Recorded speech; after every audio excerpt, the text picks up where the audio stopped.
Hey guys, in this video I'm going to show you how to merge Fortnite accounts on PS4, PS5, Xbox, PC, Nintendo Switch 1 and 2. If you find this video helpful, please consider to like this video and subscribe to my channel. In saying that, let's just jump straight into the video. Okay, so what we first need to do is head on to epicgames.com and then sign into our account. Now, once we've signed into our account, we need to click onto our user profile, top right hand corner of the page here, then click onto account. Now this is going to take us inside of our account. Now we're going to see settings. On the left hand side, we want to look for linked accounts. So click onto link accounts.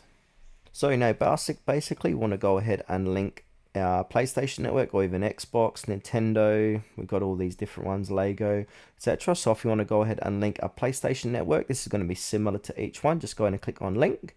And now a pop-up should appear or a redirect to another page. Now it will say connect your account for the PlayStation Network. So I want to go in and click on connect account.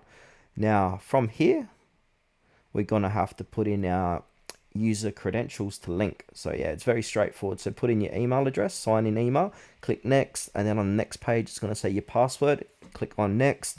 And then from there, it's going to come back here. Once you've successfully linked, it's going to say here, your PlayStation Network is linked.